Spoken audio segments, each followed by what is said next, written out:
que estamos aquí solos. Y había algo realmente mágico y donde sientes de manera más intensa la belleza de esa ciudad y el carácter que tiene de vórtex, como de encrucijada de épocas, de encrucijada de civilizaciones.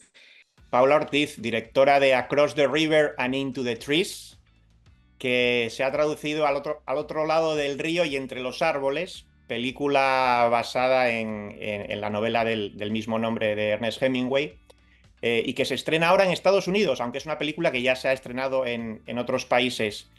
¿Cómo termina una directora española en este proyecto?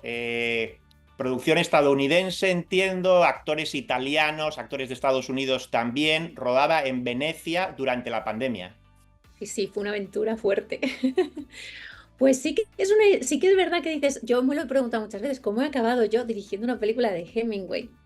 Y fue muy azaroso porque después de dirigir La novia, este proyecto que llevaba mucho tiempo y que los productores estaban trabajando con otro director bueno, durante muchos años y al final el director estaba ya medio retirado y querían buscar a alguien nuevo y querían buscar como un perfil distinto y entonces estaban en conversaciones con gente en España y le dijeron, hay una chica en España que ha dirigido a Lorca y dijeron, pues entonces puede dirigir a Hemingway y yo dije, no tienen nada que ver, son mundos completamente distintos, pero sí que es cierto que entonces me llegó el guión, yo estaba en otro proyecto, pero es un guión que se quedó ahí, que se quedó detrás porque pues bueno, efectivamente los clásicos, los autores de la talla, los gigantes como Ernest Hemingway, lo son porque tienen un peso muy específico, su palabra, sus personajes, sus historias.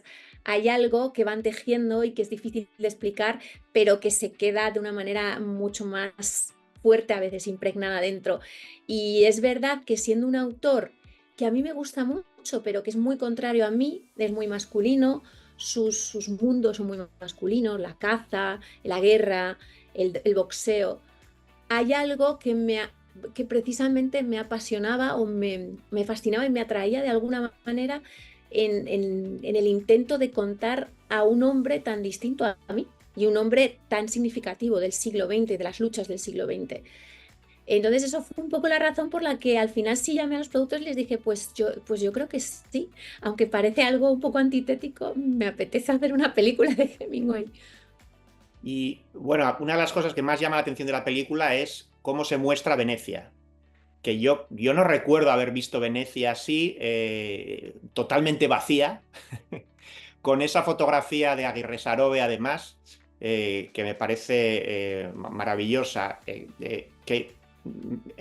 ¿Cómo fue estar rodando en Venecia durante la pandemia? Que por un lado debió de ser muy complicado, por otro lado es un poco que tienes la ciudad para ti. Sí, sí, sí. Pues es esa contradicción. Fue dificilísimo, fue un infierno a muchos niveles logísticos. Era muy difícil, es muy difícil rodar en Venecia con las barcas, el material va por barca, la logística era muy complicada. Era todo difícil, pero al mismo tiempo sí éramos conscientes de que era extraordinario. Había algo en estar rodando en la Plaza de San Marco solos. Hubo un día en que Javier Aguirre Saró estaba iluminando la Plaza de San Marco, él para él, que hubo un momento que paramos y estaba regando él solo para que brillara el suelo en la Plaza de San Marcos. Yo le decía, ¿te estás dando cuenta, Javier, que estamos aquí solos? Y había algo realmente mágico y donde sientes de manera más intensa la belleza de esa ciudad y el carácter que tiene de vórtex, como de encrucijada de épocas, de encrucijada de civilizaciones. Cuando se despeja de tanto ruido y de tantos turistas, de tanta gente, hay algo de esas voces, también de las luchas, de las guerras, de los muertos que acarrea Venecia, que salen. Y era algo muy bonito. O sea, la experiencia de volver a casa sola y por las calles de Venecia y solo escuchar tus pasos es algo muy fuerte, muy fuerte. Y bueno, yo vi la película en blanco y negro, pero también creo que aquí en Estados Unidos se va a estrenar en color. Mm. Yo no conozco muchos casos que se haya decidido hacer esto. Cuéntame un poco la historia detrás de esa decisión. Bueno, es una decisión un poco ajena a mi voluntad. La película, por parte de Javier Aguirre y de mí, y por parte también de producción y del diseñador de producción, del director artístico, fue hacer una película siempre en blanco y negro y tenía una razón lingüística, más allá de la estética, que también había algo estético de la melancolía y de la burbuja que significaba esa encrucijada de ese encuentro de dos personas en mitad de la guerra civil en una ciudad fantasmagórica arrasada después de la guerra, pero una especie de oasis fantasmagórico absolutamente precioso que el blanco y negro ayudaba a envolver en su cariz de época. Pero sobre todo se trataba de hacer una película en blanco y negro rodada con un lenguaje como el de las películas de los años 40. La novela de Hemingway está escrita en los años 40, su lenguaje y sus diálogos pertenecen a ese momento y tiene esa cadencia. Esos personajes hablan de una manera como hablaba la gente de ese momento. Y esta rodada, intentamos rodarla con el espíritu de Casablanca y de las películas de esa época del cine clásico. Y de ahí que la película originalmente y su forma íntegra es en blanco y negro. Hay mucho miedo a veces por parte de los distribuidores a que una película en blanco y negro sea percibida como demasiado art house, demasiado densa o que te aleja. Y entonces a veces si se elige, en España se estrenó en blanco y negro, está en plataformas en blanco y negro, tú lo sabes. Sin embargo, en Estados Unidos fundamentalmente yo creo que fue una decisión de distribución, eh, distribuirla en color. Bueno, a ver cómo le va aquí en color. A ver cómo le va. A Es mí me gustaría que interesante. alguna la pusieran en algún lado en blanco y negro para aquellos que quieran verla. Ojalá. Eh, Matilda de Angelis. Me ha parecido, la verdad reconozco que no la conocía a esta actriz italiana y me ha parecido, vamos, un descubrimiento. ¿Qué, qué viste en ella para este papel? Matilda es extraordinaria. Matilda es una bestia que creo que vamos a ver muchas cosas de ella, que la vamos a ver crecer en pantalla, bueno, que ya está haciendo proyectos internacionales y vamos a ver grandes cosas de Matilda, es una gran actriz. Cuando llegamos a Italia y a mí me pasaron para hacer el casting del personaje de Renata Contarini, era un personaje difícil porque tenía algo de ese encanto y de esa belleza de la aristocracia veneciana y de ese aura de las actrices clásicas y de la belleza clásica en ese lenguaje que estábamos hablando en las películas de los años 40. Pero hacía falta también cierta rebeldía y cierta fuerza de la naturaleza que ella tiene.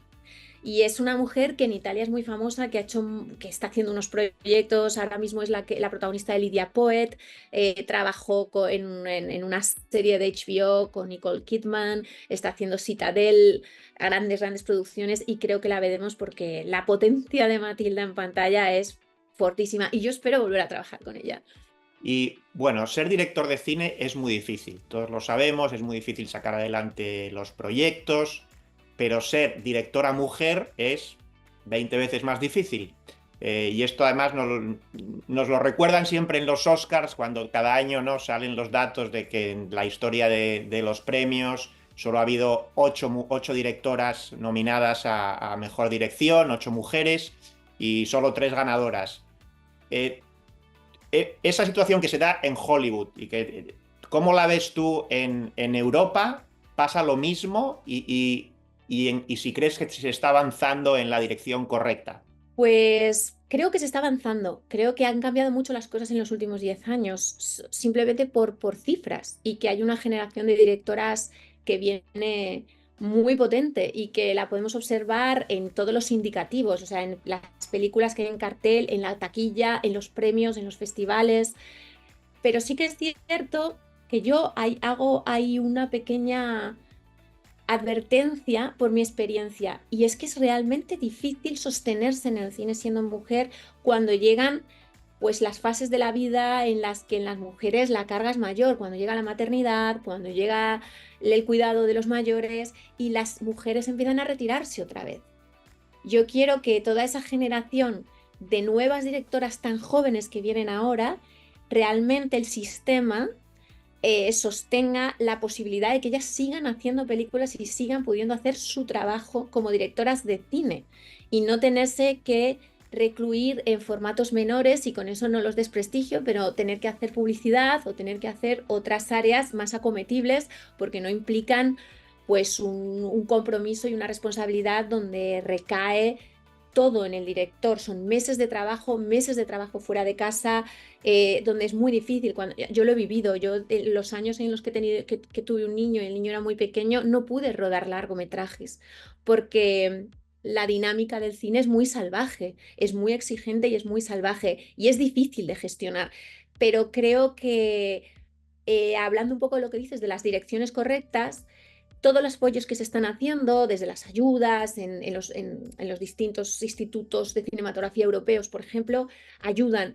Pero ayudaría más el entender que tenemos que seguir haciendo cine, haya niños o no haya niños, haya mayores o no haya mayores, tengamos que salir de nuestra casa, no tengamos que salir de nuestra casa, y que eso es lo que verdaderamente, como en otros trabajos, hará que haya directoras de fotografía, directoras de arte que ocurre lo mismo. Hay muy pocas directoras de fotografía y es por la misma razón, porque es muy difícil sostenerte ahí 25 años. A lo mejor puedes empezar, pero en el momento en que pasan cosas en tu vida, te descuelgas. Y el Ojalá, sistema ojalá. es... Y que a ti te salgan muchos más proyectos, porque si van a ser Pues como este, ojalá, la ojalá. verdad que es una película que merece mucho la pena. Muchas gracias, Paula. Pues me alegro mucho que te haya gustado. Muchas gracias a ti.